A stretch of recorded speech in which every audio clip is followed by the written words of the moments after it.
March 14, 2012, my son Thomas lost his battle with the disease of addiction. I now belong to a club that no parent should ever belong to.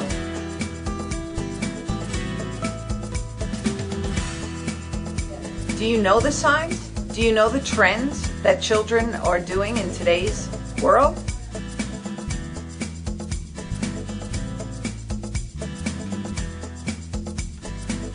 Do you know the signs and symptoms?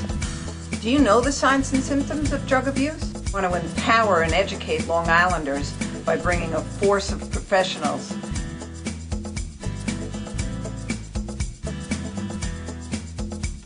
and how to prevent the disease of addiction.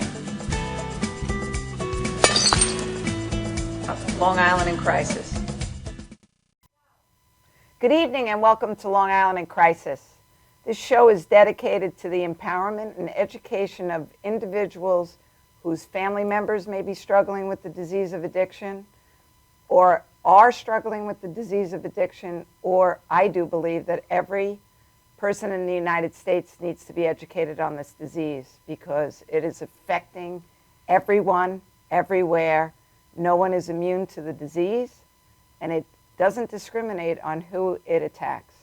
But right now, Suffolk County, New York, is the highest death toll in the state of New York for heroin and opiate deaths, and most of them with the ages under the age of 25. I lost my son, he was 21, and that was 4 years ago. So we know better, we have to do better, and I am welcoming back Anthony Ferradino, Daryl St. George, and Tammy Walsh from Northport School District, who are doing very innovative and things outside the box to get kids engaged, and we have to get the parents engaged. We have to get them educated in every way, shape, or form. It's all going to come down to that piece. I know you guys do a lot of things. I know Kim Revere, who you know from Kings Park in the Know, put on an event last night at Smithtown Library on if your neighbors are allowing underage drinking in their house, but just empowering things for parents and how frustrating it is that people aren't showing up for these events. That's the hardest part. And that's the hardest part. Yeah, and that's with the PTA and the school district sending out emails, and the only feedback the school gets is enough with the emails and the phone calls. But and that's really unfortunate, because if we all get on the same page, and Tammy, if your son's coming to my house and you already know what my policy is in my house, that we can all have our kids and we're all keeping an eye on the community, what a difference that would make. I think that and maybe it's because of technology, that I was the mom who called every other house, and my boys got so angry at me for always calling. Same mom. But sadly, I also got lied to by a lot of parents who were allowing underage drinking, who were allowing or even providing, pot and alcohol to the kids at underage. But I think with technology now, the kids don't even have to call the house anymore. They just text and talk to each other on cell phones. And the parents, I guess, don't really feel a need to contact the other parent because they're in contact with their kids. But you know what? You can't see behind the screen where they're at. And I know parents trace their kids on GPS and on their phones, but we definitely lost something along the way with technology, with the communication between parents, because you and I are, from that different generation. Yeah, and where we called all the time, and I would drive my kids and pick my kids up, and get out of the car if I felt like there was something just wasn't right. Right. Well, if you're getting out of the car, I'm not going to the party. All right, then can don't we go home? Yeah. Well, no, I didn't say that. I go, well, then what is it? But that interaction with your we kid. did those right things, and we still weren't immune. Our kids were not immune to it. But now I think the lowest turnout we have at any event is parents.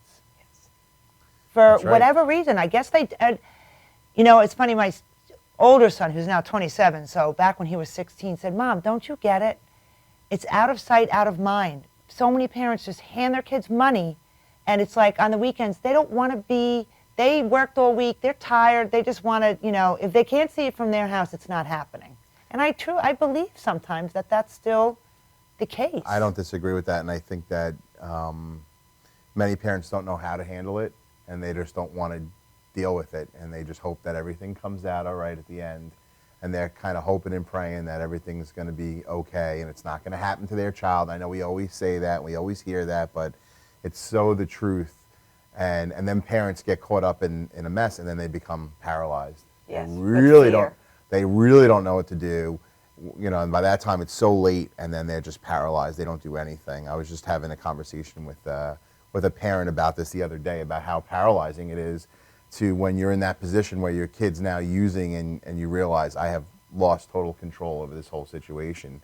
So I think they put their head in the sand and then they get paralyzed. And I think there's nothing in the middle there. And we have such a tough time getting people to meetings too. That's why we make everything like a mandatory pre-prom parent meeting, or else we know they won't show up, And that it's unfortunate at the pre-prom, the Right. horse is already out of the... That's right, absolutely. Oh, right. Oh, So totally. I Yes. think, again, when do parents come to all the meetings? Kindergarten first, elementary school. I agree. Nobody misses a meeting there. And that's a great opportunity to teach coping skills, to teach open-ended conversations, to, for the whole family. Right.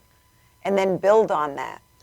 And I think also, we're... By the way, happy birthday, Daryl. Oh, thank Happy you. birthday, Daryl. Yes, thank you. I couldn't think of a better group of people to be spending my birthday with. But I think that we're making progress in the sense that we are finally starting to get people to a place where they can acknowledge that this is an illness. Yes. There's still resistance there, though. I mean, when I served in the Navy, that was the field I was in. I was in the medical field, and there were people who were doctors medical doctors that could not acknowledge that this was an illness. And of course, that's going to influence the way they're dealing with people who are struggling with addiction.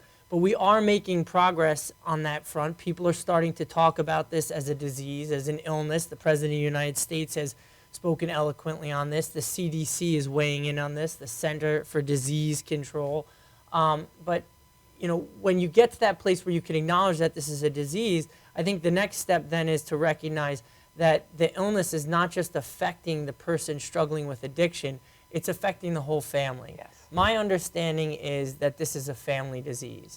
It's really like a absolutely. community disease because Right. it's It is. beyond You really the can families. expand Good upon point. it, and I think that speaks to, all three of you are parents. I'm not a parent, so I can't really speak to that point of view. I don't have children, but I am a sibling, and I grew up in a home where this was a very serious problem, and my experience has been that it affected us all in different ways. Yes. And I think that one of the symptoms, and Anthony, you really, you were alluding to it, is that denial. That's one of the ways that the illness manifests itself with the parents, is that they're in denial about it. But then there are also parents that, as we were talking about, that are participating in these destructive behaviors with their children as well.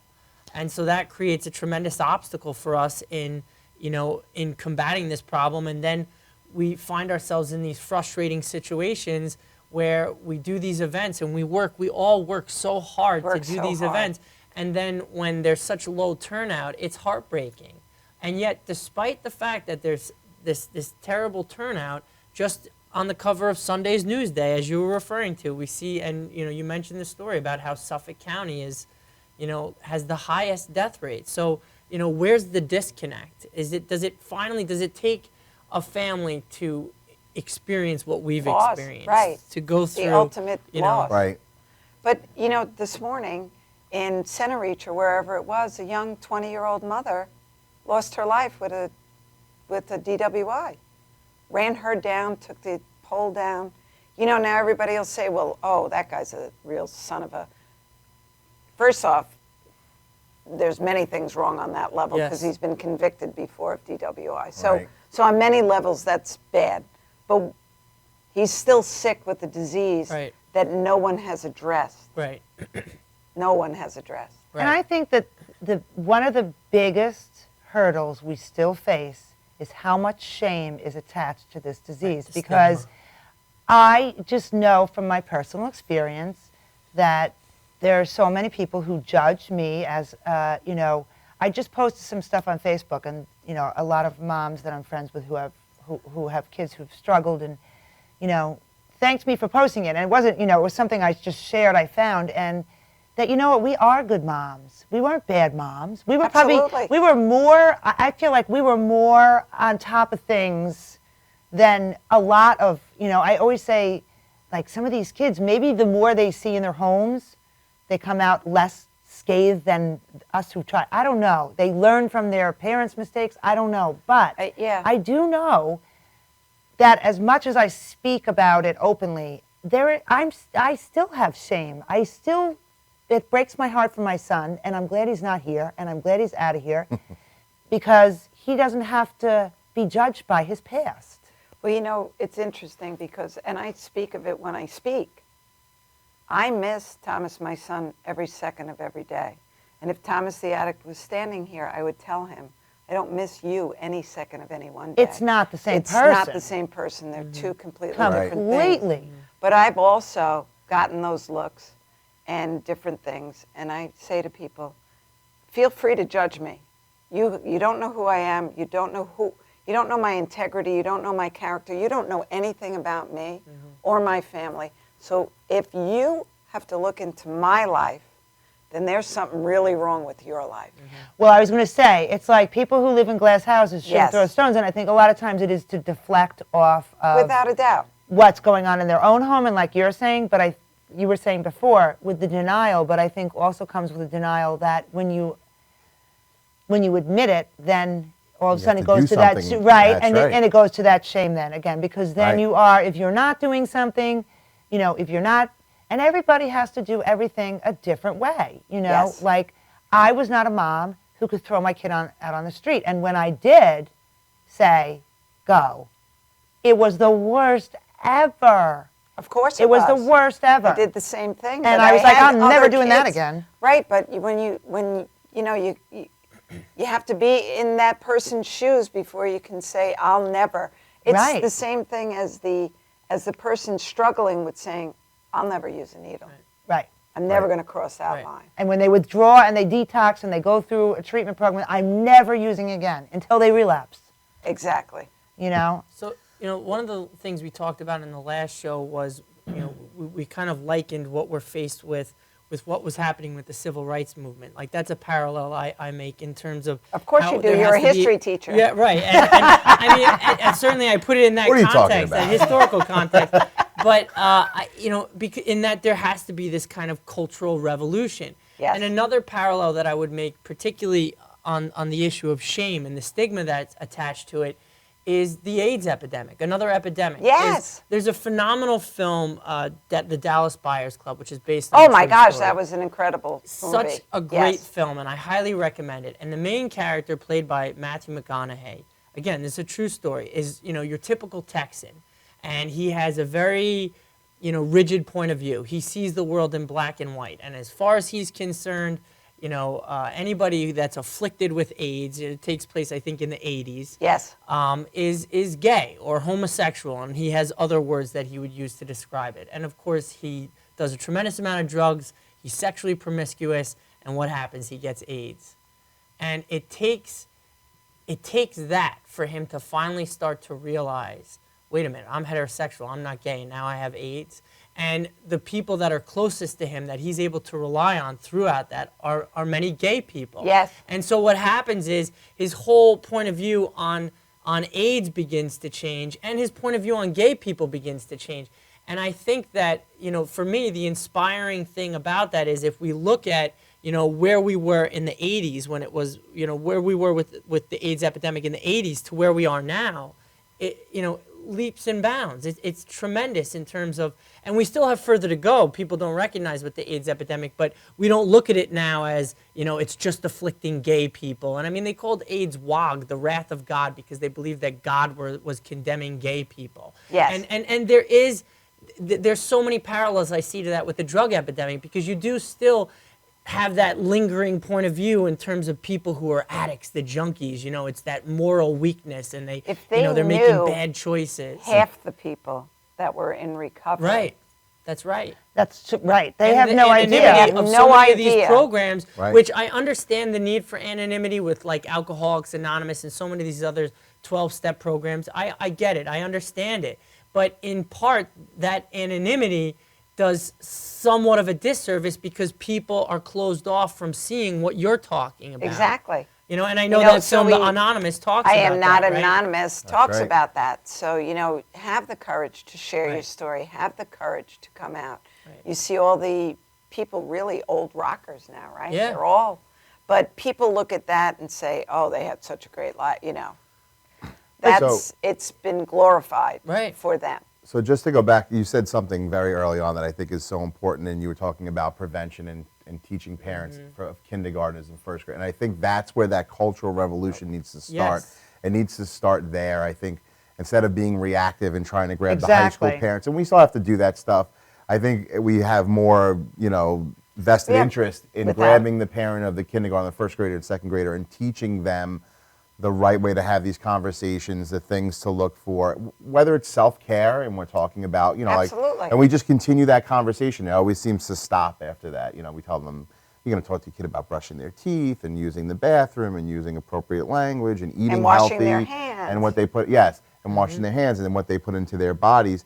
And then the conversation kind of like needs to just continue there to talk about substance use. And I think that that's something that we've been looking at Northport, and that's something that, you know, I've been talking to a lot of the elementary counselors about. And part of the reason why we expanded our rap week down to the elementary level was to have the same common language, even though the kids might. We had a little bit pushback of the word recovery and recovery awareness prevention. Some of the teachers and some of the administrators, well, how do you explain recovery to a third grader? They're sick and now they're well. So we have to just break it down to their language, but if we keep that continuity, when they hit 6th grade, 7th grade, 8th grade, now we change that, what sick and well looks like. Yeah, and I also think just dealing with kids, teaching them coping skills. Because Absolutely. there's still, why do 10, 11, and 12-year-olds want to drink and smoke pot to escape? Why are they in so much pain? What is the trauma that's going on in their life?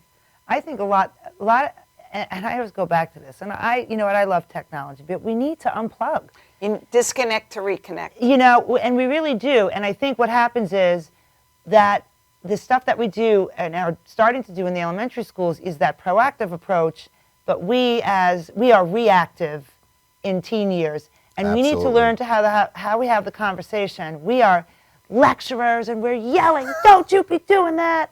You know, but if Right. we trained ourselves as parents along with our kids to have a conversation and a dialogue and not just, because we grew up learning, we tell them, don't do drugs. You know, we had, that's the conversations we had. But that's maybe not the conversation we need to have. Like, we need to have, that's not a conversation. We need to have a conversation, That's like, right. of why, and an open dialogue. And I think if we change that, like exactly what you guys are saying, from what we teach them along the way, and we can continue that dialogue in the same manner as we did in elementary school, where it is a dialogue and not a lecture or a speech or a threat or a whatever we call it as parents when we get to that reactive stage. And educating the parents to be not reactive when something goes wrong. When they find out their kids, you're grounded for 2 months and you're not leaving this house and I'm Right. taking away your phone, because we know that doesn't work. Correct. We know that doesn't work. So, but we keep repeating it over and over again. So we have Exactly, and to expecting a different- have another, right, and expecting a different Because result. that conversation is scary. It's very. And it's scary to listen and ask the question, so what do you think of this? And then you're hoping that your kid's going to say, this is terrible. And what if they say, it doesn't seem that bad? And we And now need the to- parent doesn't have Hey, any- have you ever done Yes. it? Because it's the best. Yes. You know, they're so that's afraid of the That's answer. that fear of the answer. Yeah. So a lecture is simpler. I talk, you listen, and I don't have to hear maybe what you're going to say. And I think that's some of the scary parts that we have to help parents kind of work through. Right. We need to not react, but Right. because, you know, it's been like this forever, right? A kid is afraid to tell their parents something because they know how their parents going to react. Right. But if the kids and the parents both came together in the same way to say that the kid knows, I can tell you, you know what, Mom? I screwed up this weekend and I took a Roxy. Right. And now we have a conversation. Well, why is that? Not what did you do? Right. But okay, we need to have a conversation about why. Okay, why did you take a Roxy? What, was it peer pressure? Were you feeling something? Let's take this a little bit further, because then the kids aren't going to be afraid to talk to their parents. Right. And I know that with my own kids, and I'm sure with yours, when you find out after the fact, I always say, well, why didn't you tell me? Right. I was afraid. Yep, always. I was afraid. Always. And with my younger son, it was always, I didn't want to disappoint you. Well, you're never a disappointment to your parent. And you know what? Whatever it is, we'll get But through they it. feel like that. They do, You and then know- they have it's like a relief Yeah. when they do know, because they've been wanting to tell you. But I just want a 10-year-old to say, I'm having feelings and I don't understand what's going Right. on with me. Right. I'm sad. I'm this. I'm that. Whatever that feeling is. And to have mom and dad say, hey, you know what? That's okay. That's okay. Why is it? What's going on that's causing this? And getting even just on the simpler levels. Right. Because parents always say, well, what are you worried about that for? That's Right. nothing. You can't Well, fix it it. is something to them. And That's why right. are you sad? You have a great life, a great home. You have Exactly. all the toys you want. You have But then this again, and that's that. a parent personalizing what their kid's saying and taking ownership or responsibility for their kid's feelings instead of allowing their kid to feel. And you're right, that's breaking it down. The simplest form of communication is identifying how you feel and being able to communicate your Right. feeling and having a repertoire. And when we talk about prevention, that's a cornerstone of prevention. I mean, so many of these manuals that Too Good for Drugs is one of the programs we use at Northport, and it's all about feelings management and communication and just the basic coping skills. So And that's just so important. It's such a silly thing, but I had my nails done the day before Easter, and all these moms come in with their little girls, and their little girls are saying, "Mommy, look," and shh, because they're on their phones. Right. And I wanted to, yell something, and then I was like, okay, clearly you can't do that right now. But I wanted to, they're 5 once. Pay attention. They're excited. Why did you bring them here? Why did you bring them here if you weren't going to engage with them? Get back to engaging with them. There is nothing on your phone that is Can't wait. nearly as important as that little girl that wants you to pay attention to. And the same thing when you go to a restaurant, you see a family out with little kids, and they stick the little kids with the iPads in front of them, and the little kids are doing this, or the parents are on their phones while the little kids are, the younger kids are being occupied on an iPad. Go to a family-friendly restaurant and have a dialogue with your kids. But what I like about you, what you always say is, as they get older, to the adolescent years, they need, maybe it's not their parent, but they need to go to adults. Always a Because go-to person. it's easier to talk to, and I always say my older son had that go-to adult, and I feel like maybe my younger son didn't have one so much. This guy who's a friend of ours, who was my older son's go-to, would always be telling me, okay, we got to take a walk. And I knew, I was like, oh, there's something you got to tell me that I really don't want to know, but okay. And let's pick up on that. We'll be right back after this message.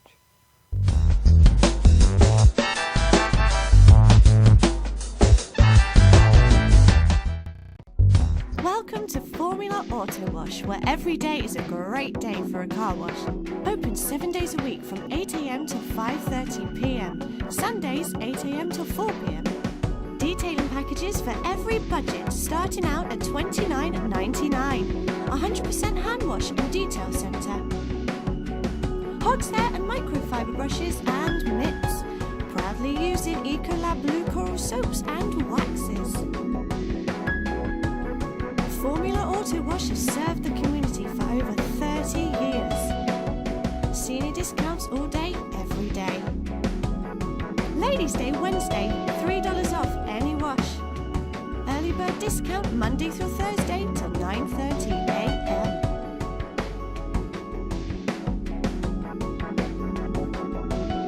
Check out our website, formulaautowash.com. Galaxy Luxury Coach is a full-service limousine and party bus company.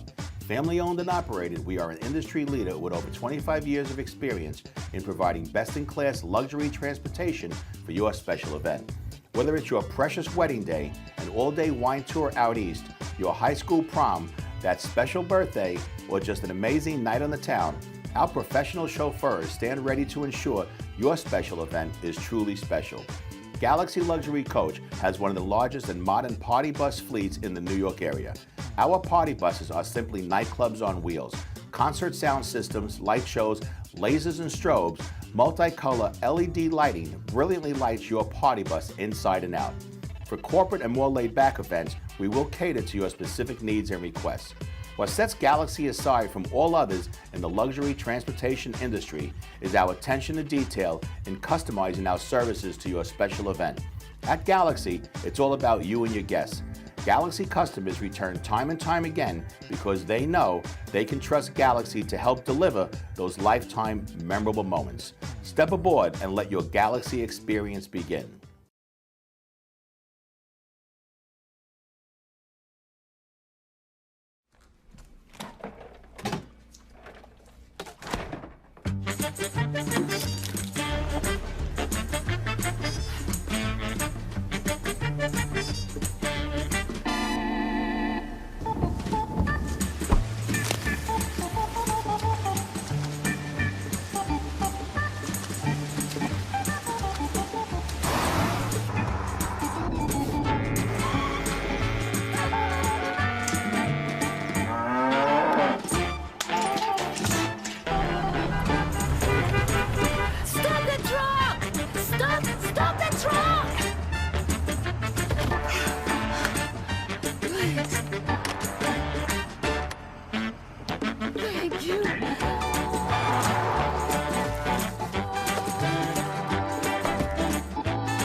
Welcome back to Long Island in Crisis.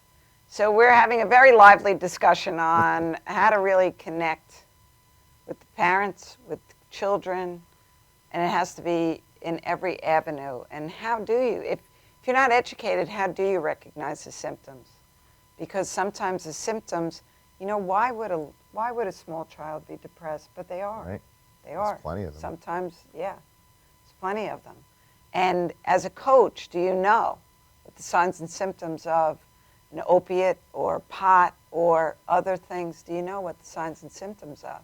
And it can't be always brushed off to, oh, it's just part of being a teenager. They're just And I think there's a very fine line, because I think even as a parent, I missed a lot of signs, because there's that fine line between, is it adolescent behavior when they isolate? You know, because teens tend to isolate. They Yes. don't want to be, that's when they don't Right. want to be with us anymore. They want to Yes. be more, their friends are more important. They want to sit in their room and play video games. And, you know, sometimes, you know, they don't take care of their hygiene. They don't wear deodorant. We have to tell them, come on, you need to put deodorant on. Right, you need a shower. And so a lot of that is typical adolescent behavior, but even as a parent, like, you can totally miss it. It's just, you got to put a lot of work in, and I think what ends up happening, and I just noticed as kids get older, the parents are like, all right, my kid's older, look at him, he looks big, he's got a beard, he's getting ready to drive, so then they start backing off, and that's when they need to kind of ramp it up. And that's when Right. they really And They they just need stay to up be on late. They're teens. Right. They stay up Right. late. They sleep till noon, but sometimes that's not normal. No, you have to question it, and you have to put in the extra work, and I think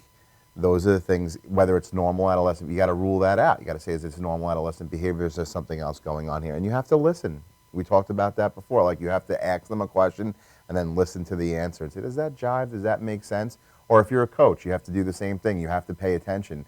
We were just talking about in the break, you know, how many kids probably come to practice hungover, and they're probably talking about the party from the night before. So if the coach is just listening to what their side conversation is, they probably have half the information.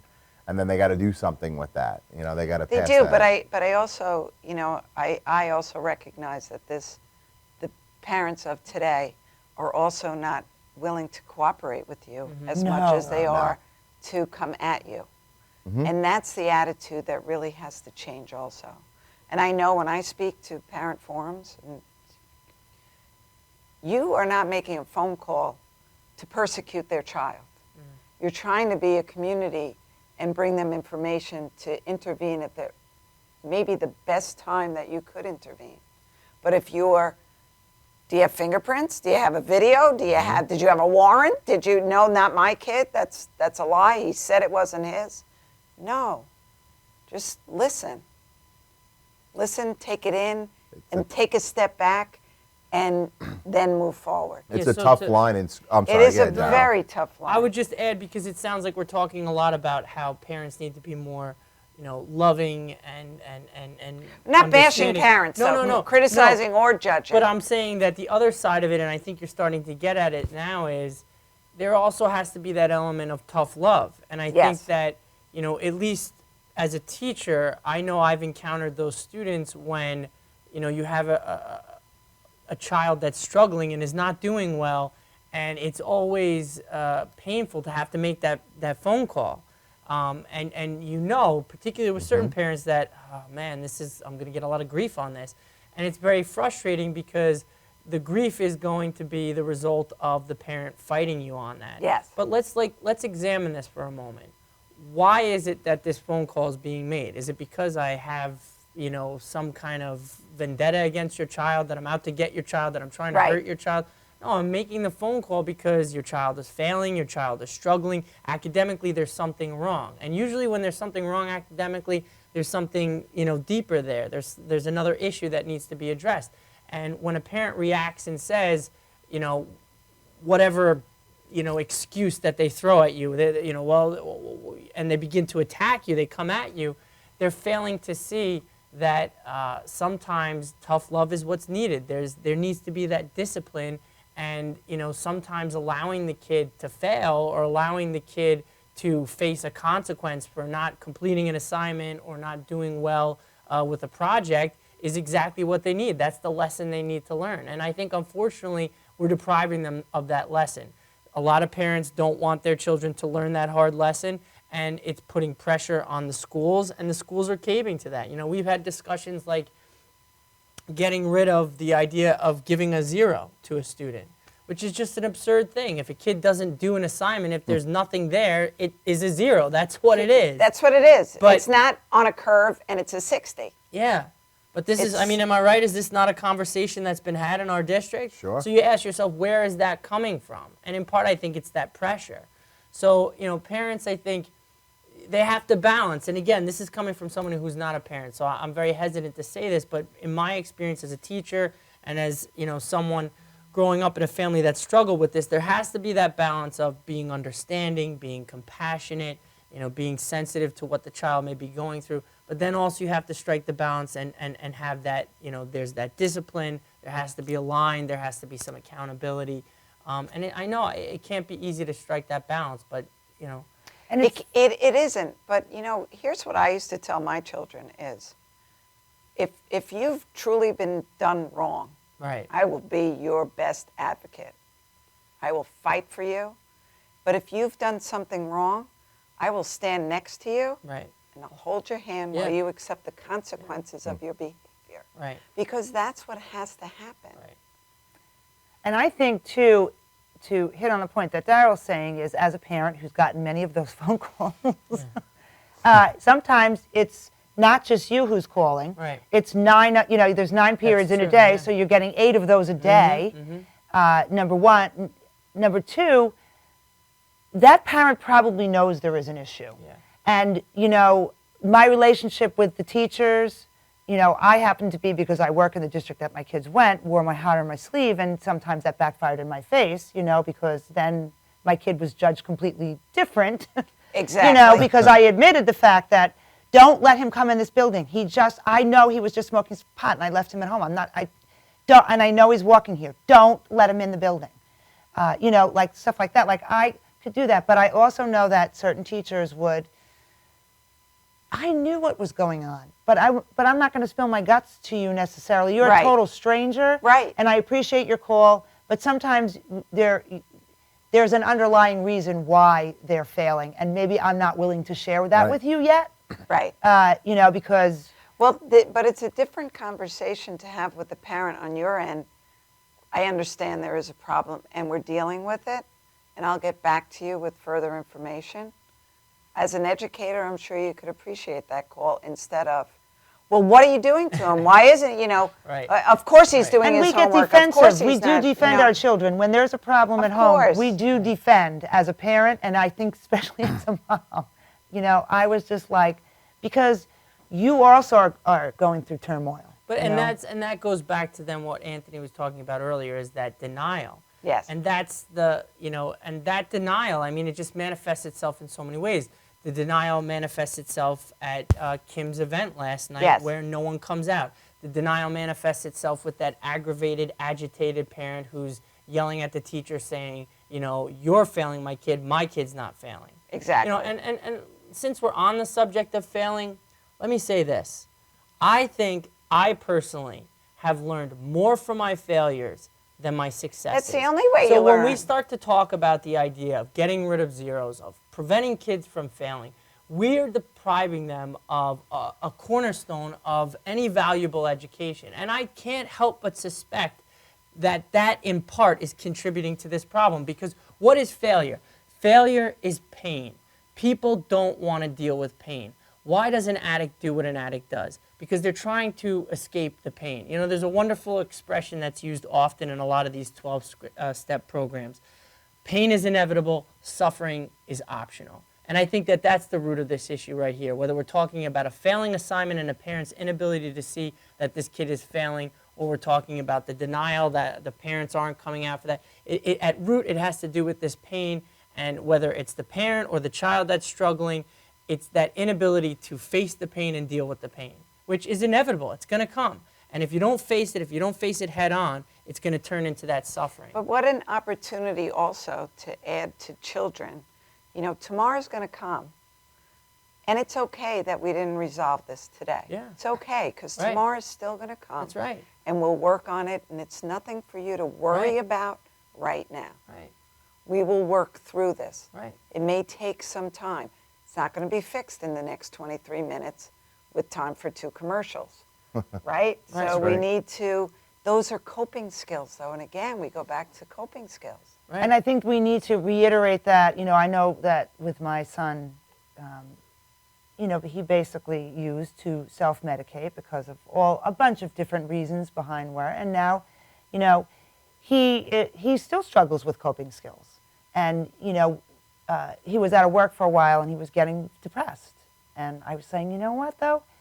You're going to see exactly what you're saying. You're going to see. Because tomorrow's going to come, and if you don't get $1 million, you know how it goes. Nothing, nothing, nothing, nothing, nothing, tons. Like, it will come. Just It will be come, patient, but and you have there's to telling wait. your child it will come when they are doing the work that's going to get that Right. that expectation of what they want to accomplish. Right. So, I always go, my youngest son, wrestler, and that's a tough, grueling sport. So, people would say, oh, good win, Andrew, and he'd look at me and go, oh, I know, Mom. Because it had nothing to do with winning or losing. Right. If you went out and did your best, you gave 110% and lost, Right. what would you have done differently? And if you wouldn't have done anything differently, then you need to work a little Right. bit harder to beat that kid next time. Right. But that's how you learn. Right. Or I lost because I made that move in the second, and I'll never make that mistake Right. again. But that's a learning process. Right. It had nothing to do with winning or losing. Right. Just Well- knowing that you gave your best. Right. Because then you Exactly. are winning. Yeah. Exactly. And how do you figure life out then? How do I get ahead? How do I get that job that I wanted? Well, I didn't do X, Y, and Z. All right.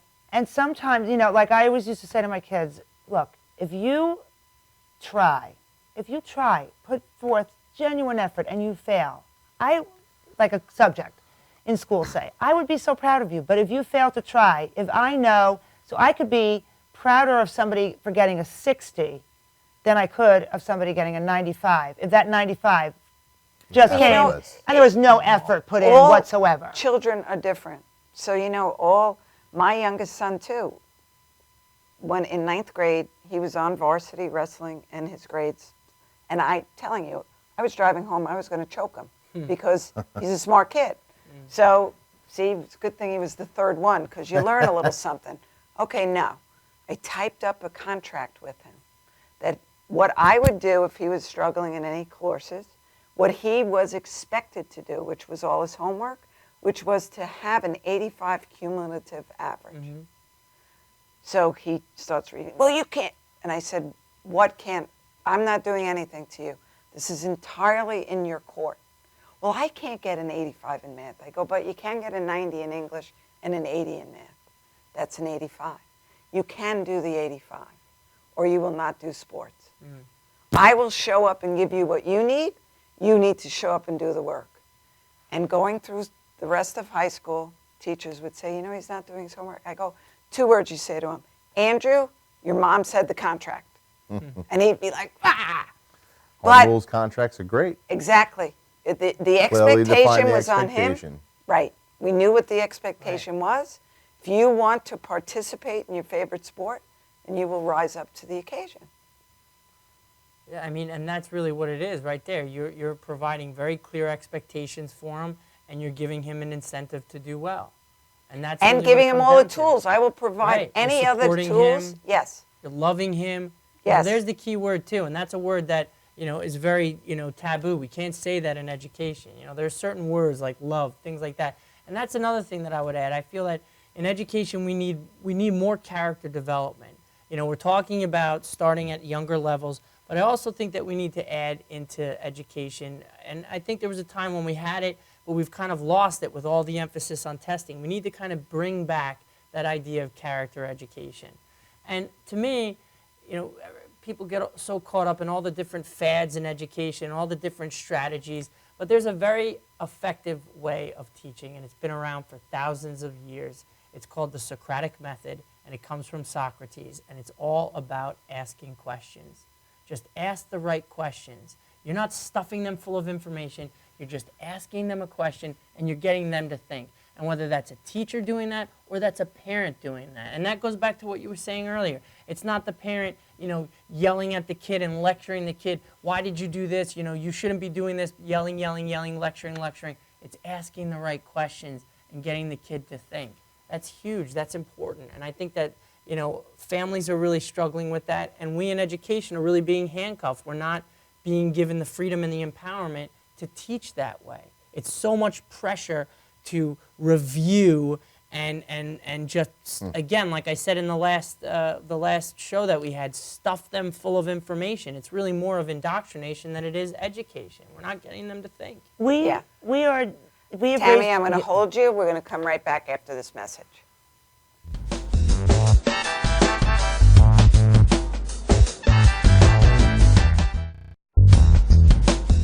Welcome to Formula Auto Wash, where every day is a great day for a car wash.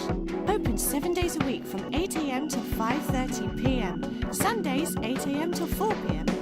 Detailing packages for every budget, starting out at $29.99. 100% hand wash and detail centre. Hogshair and microfiber brushes and mitts. Proudly used in Ecolab Blue Coral soaps and waxes. Formula Auto Wash has served the community for over 30 years. Senior discounts all day, every day. Ladies' Day Wednesday, $3 off any wash. Early bird discount Monday through Thursday till 9:30 a.m.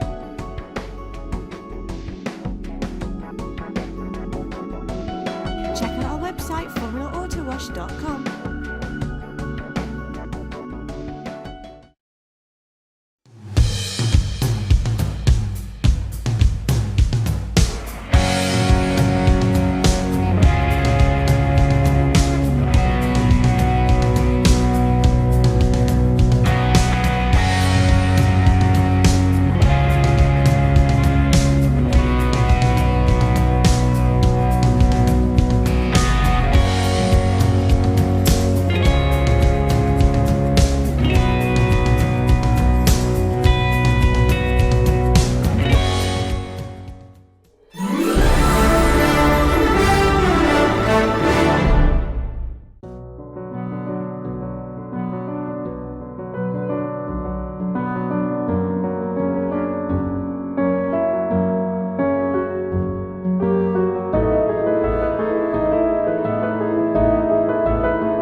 Galaxy Luxury Coach is a full-service limousine and party bus company.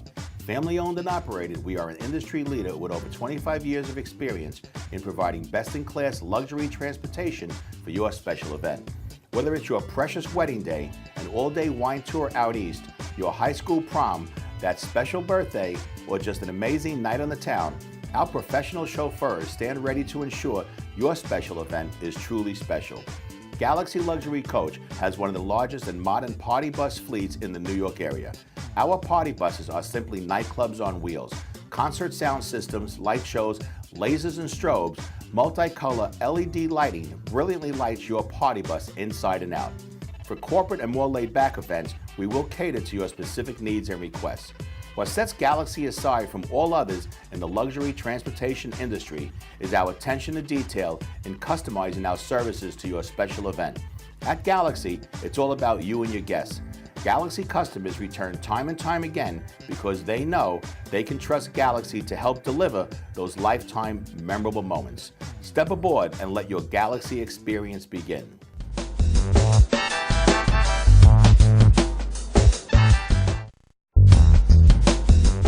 Welcome back to Long Island in Crisis. So we were just, I know how parents, they're very busy to live in New York State, on Long Island.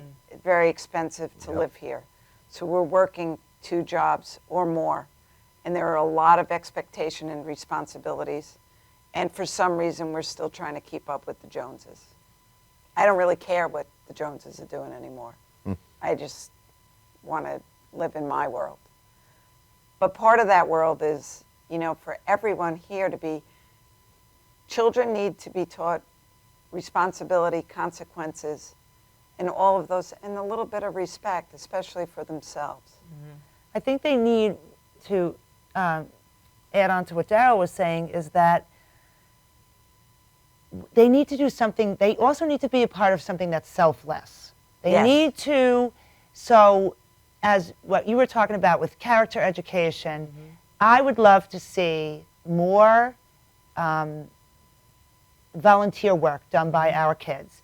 Whether that be, taking a field trip to a rescue, to see the dogs, and find something. So I always tell my students, you guys don't understand how good it feels To give when back. you can give back. It could For be no as little reason. as anything. reason. Yeah, for nothing, to go help a dog. My husband and I will do this a lot when we're out, and we just walk away, and we don't, we never, I never usually tell anybody this. We'll just talk to somebody, or we'll see somebody who's sitting by themselves in a restaurant having dinner, and we'll just call the waitress over and say, you know what, do me a favor, just pay for their check.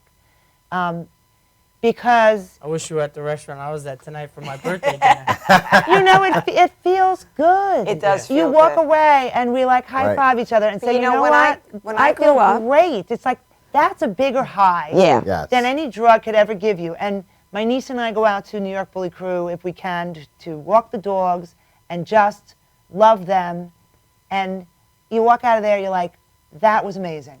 Yeah. To me, that's the biggest high. But this young generation doesn't really know that. And They don't do it. My kids did it too, but when I was young, if there was an older person in the neighborhood and my father said, go rake the leaves, well, You did how it. much are you Right. how much are you going to pay me? Yeah, yeah. That didn't come out of your mouth. Right, right, Because if it did, right. you were really in trouble. Yeah. But just do it because it's the right That's thing right. to do. That's right. And I think that, if you look at, again, to bring it back to the disease of addiction, if you look at any successful, effective recovery program, like a lot of these 12-step programs, a key component is that idea Gotta give it of away. giving back. It's like, for instance, that idea of sponsorship. Yes. When you have been in a program long enough, and you have that time of recovery, and then when someone young is coming into the program and is just sober, you step up and you sponsor that person and you guide that person. And that's talking about, what Tammy's talking about. That's what, what you're talking about. And I think the challenge for us, and I guess in part this would fall under the larger umbrella of character education, is how do we incorporate that into our schools?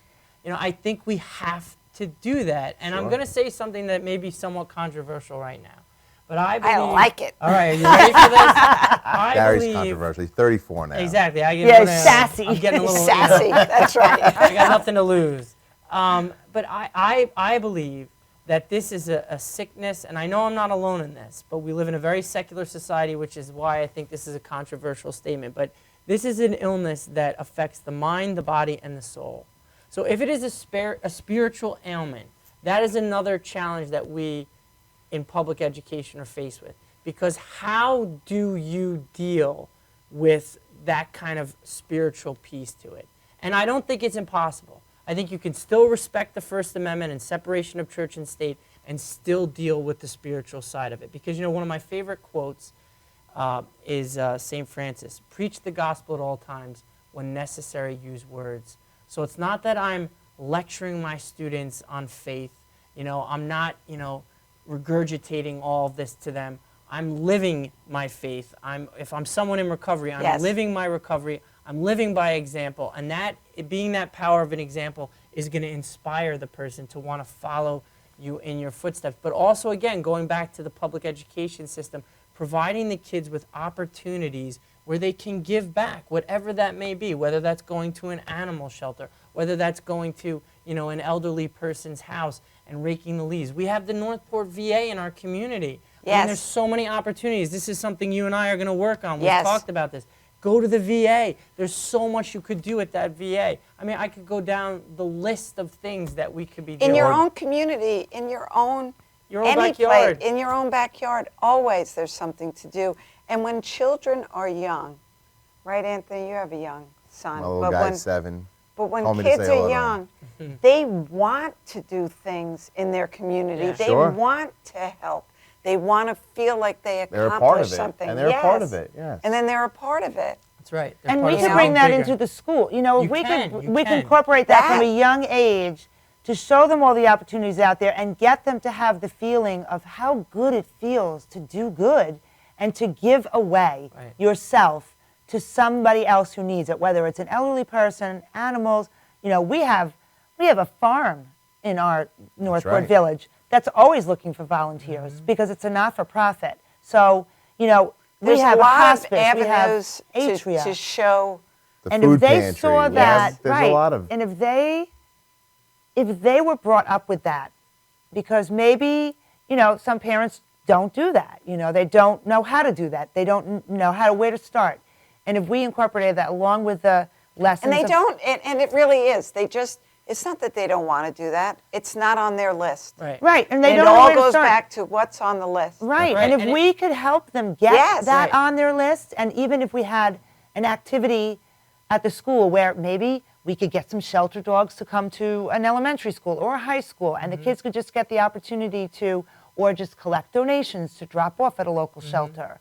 You can't the say that those feeling. schools do have some of They those do. activities. No, they want us do. to Because that. you have like the empty Students for bowls, 60,000. students for Yes. 60,000. So you do have Project these. Vets. You have these but this is what I'm clubs. getting at. This is what It's got to Yes. get out. It's got to fan out to everybody. but it's also got to be during the day. Right. Those are all after-school clubs, and they're great. And you're right about that, Anthony. You're 100% right. Right. And we're part of that with Project 72. But it has. You and guys are that's doing where a lot It's now. got to be incorporated because that. I mean, Tammy and what I they are can so take when they're not overwhelmed with us. during the Right. school day, where it's part of the curriculum. Right. You know, I got- and I understand that's what the you're saying. change. But to add more character education within the curriculum, day. integrated Right. into the Because the what day. happens Right. when the summer comes and there isn't empty bowls and students for 60,000? Right. And, 10 months out of the year, we got that covered, Right. pretty much.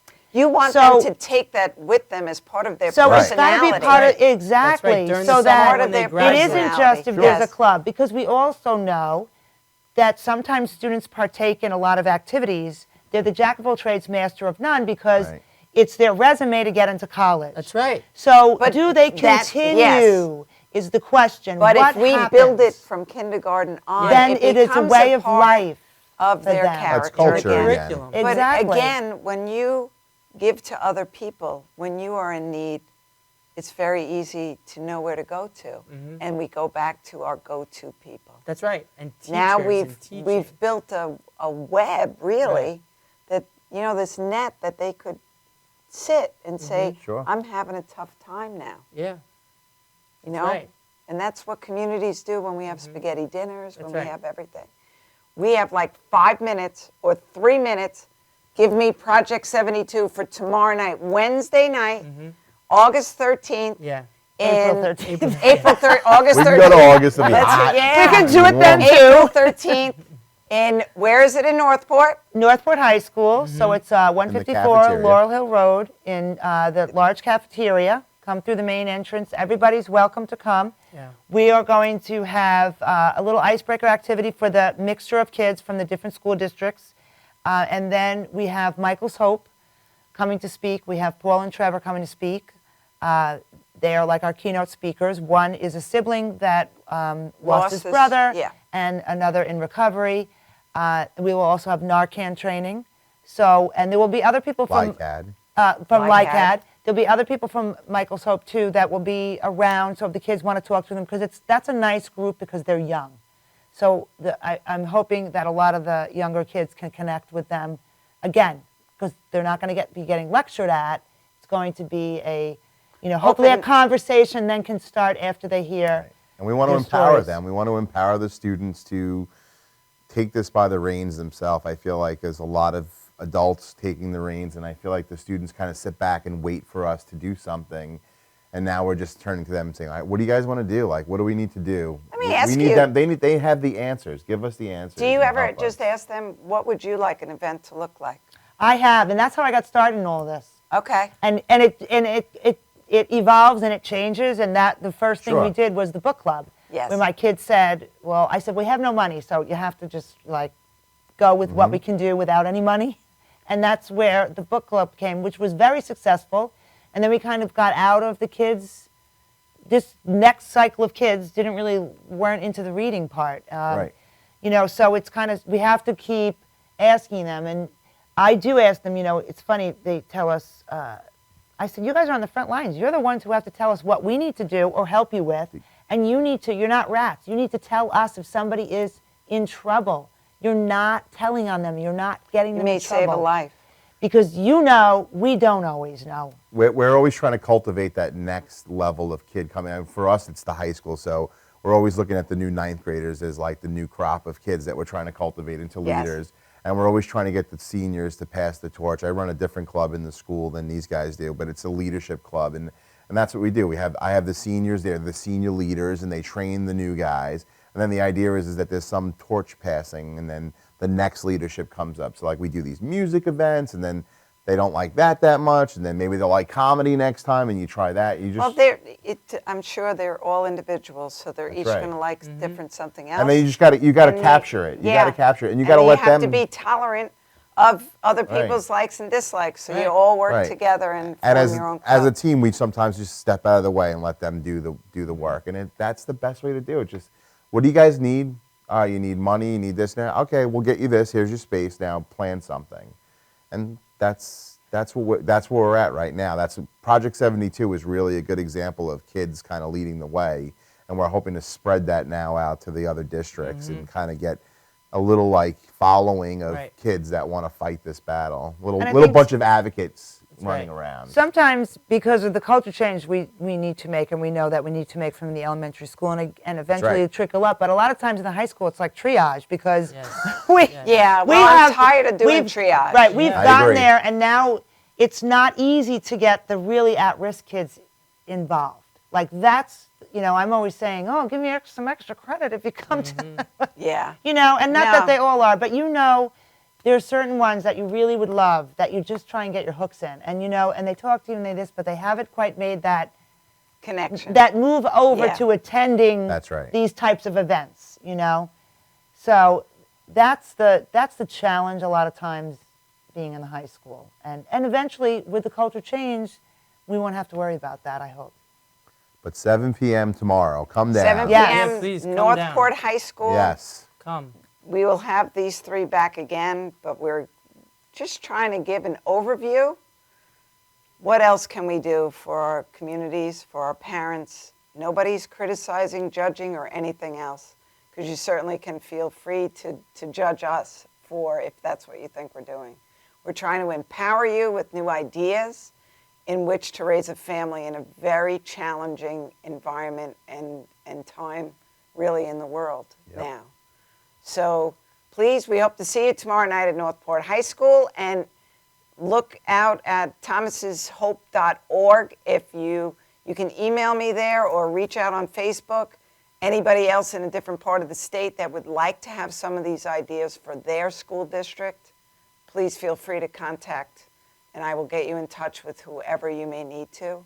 Have a great week. Happy birthday. And look forward to seeing everyone next week. Have a great week.